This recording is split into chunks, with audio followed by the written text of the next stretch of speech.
ನಾವು ಇಲ್ಲಿ ಇವಾಗ ಸ್ವಲ್ಪ ಫಸ್ಟು ಕಾರ್ನ್ಫ್ಲೇಕ್ಸ್ನ ಪೌಡರ್ ಮಾಡ್ಕೊಂಡ್ಬಿಡೋಣ. ಸೊ ಇದು ಕೋಟಿಂಗ್ಗೋಸ್ಕರ, ಸೊ ಹಾಗಾಗಿ ಸ್ವಲ್ಪ ತೊಗೊಳ್ಳೋಣ,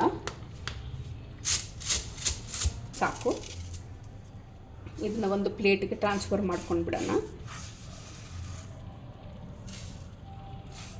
ನೀವೆಷ್ಟು ಪನ್ನೀರ್ ಹಾಕ್ಕೊಂಡು ಮಾಡ್ಕೊತೀರಾ ಅದರ ತಕ್ಕನಾಗಿ ಅದಕ್ಕೆ ಎಷ್ಟು ಬೇಕು ಅಂತ ನೋಡಿಕೊಂಡು ಕಾರ್ನ್ಫ್ಲೇಕ್ಸ್ನ ಕ್ರಷ್ ಮಾಡ್ಕೊಳ್ಳಿ. ನಾನು ಇವಾಗ ಒಂದು 400 ಗ್ರಾಮ್ ಅಷ್ಟು ಪನ್ನೀರನ್ನ ತೊಗೊಂಡಿದ್ದೀನಿ ನಾನು. ಸೊ ಇದಿವಾಗ ರೆಡಿ ಆಗಿದೆ. ಹಾಗೆ ನಾನಿಲ್ಲಿ ಹೇಳ್ದಂಗೆ 400 ಗ್ರಾಮ್ ಅಷ್ಟು ಪನ್ನೀರನ್ನ ಸ್ಮಾಲ್ ಕ್ಯೂಬ್ಸ್ ಆಗಿ ಕಟ್ ಮಾಡ್ಕೊಂಡಿದ್ದೀನಿ. ಇವಾಗ ನಾವೊಂದು ಸ್ಲರಿ ಮಾಡ್ಕೊಳ್ಳೋಣ. ಸೊ ಅದು ಮಾಡ್ಕೊಳ್ಳೋದಕ್ಕೆ ಒಂದು 3 ಟೇಬಲ್ ಸ್ಪೂನ್ ಅಷ್ಟು ನಾನು ಕಾರ್ನ್ಫ್ಲೋರ್ ತೊಗೊಳ್ತಾ ಇದ್ದೀನಿ ಇಲ್ಲಿ. ಸೊ ಕಾರ್ನ್ಫ್ಲವರ್ ತೊಗೊಂಡಿದ್ದೀನಿ. ಇದಕ್ಕಿವಾಗ ಕೆಚಪ್ ಹಾಕ್ಕೊಳ್ಳೋಣ, ಟೊಮೆಟೊ ಸಾಸ್. ನಿಮ್ಗೆ ಎಷ್ಟು ಬೇಕೋ ಅಷ್ಟು ಇದು ಮಾಡ್ಕೊಳ್ಳಿ, ಅದು ಜಾಸ್ತಿ ನೀರಾಗೋದು ಬೇಡ. ಹಾಗೆ ಇದು ರೆಡ್ ಚಿಲ್ಲಿ ಸಾಸ್ ತೊಗೊಂಡಿದ್ದೀನಿ ಖಾರಕ್ಕೆ. ಸೊ ಇದು ಸ್ವಲ್ಪ ನಮಗೆ ಉಪ್ಪು ಹುಳಿ ಖಾರವಾಗಿ ಚೆನ್ನಾಗಿರುತ್ತೆ. ಇದೊಂಥರ ಚಟ್ಪಟ ಚಾಟ್ ಇದ್ದಂಗೆ. ಹಾಗೆ ಇಲ್ಲಿ ಪಿರಿ ಮಸಾಲೆ ತೊಗೊತಾ ಇದ್ದೀನಿ. ಇದು ಅಷ್ಟೇ ಒಂದು 1 ಟೀ ಸ್ಪೂನ್ ಅಷ್ಟು ತೊಗೊಳ್ಳೋಣ. ಫಸ್ಟ್ ಇದನ್ನು ಮಿಕ್ಸ್ ಮಾಡಿ ಆಮೇಲೆ ನೀವು ನೀರು ಹಾಕ್ಕೊಳ್ಳಿ. ಇದಕ್ಕಿವಾಗ ನಾನು ಸ್ವಲ್ಪ ನೀರು ಹಾಕ್ಕೊತೀನಿ.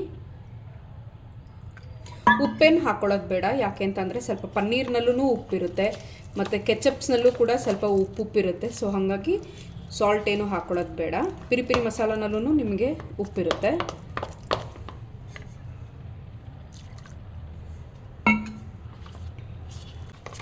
ಕ್ಲೀನಾಗಿ ಮಿಕ್ಸ್ ಮಾಡ್ಕೊಳ್ಳಿ, ಗಂಟು ಬೇಡ.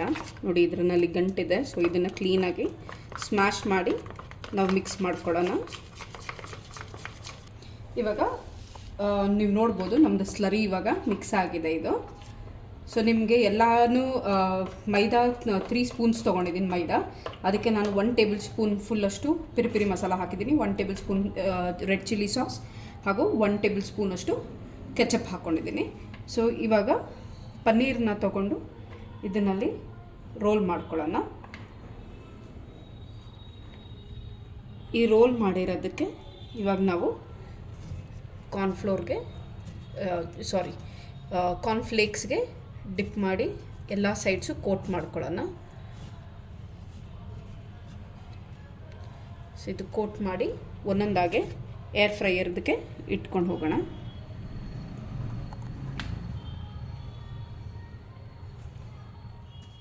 ಇದರಲ್ಲಿ ಇವಾಗ ನಾನು ಟ್ರೇನಲ್ಲಿ ಎಲ್ಲ ಜೋಡಿಸ್ಕೊಂಡಿದ್ದೀನಿ.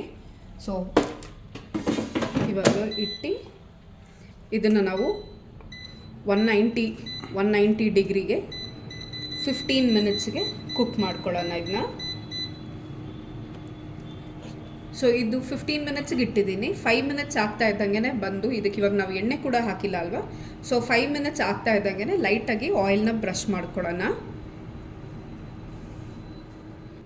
ಇವಾಗಿದು ಲಾಸ್ಟ್ 5 ಮಿನಿಟ್ಸಿಂದ ಕುಕ್ ಆಗಿದೆ. ಇವಾಗ ತೆಗೆದ್ಬಿಟ್ಟು ಇದಕ್ಕೆ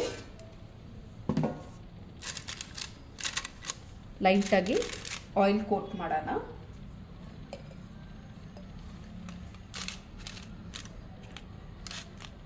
ಸ್ವಲ್ಪ ಅಷ್ಟೇ ಸಾಕು. ಇದಕ್ಕಿವಾಗ ನಾನು ಆಯಿಲೆಲ್ಲ ಕೋಟ್ ಮಾಡಿದ್ದೀನಿ ಎಲ್ಲದಕ್ಕೂ. ಸೊ ಇದನ್ನ ಇವಾಗ ವಾಪಸ್ ಟ್ರಾನ್ಸ್ಫರ್ ಮಾಡೋಣ.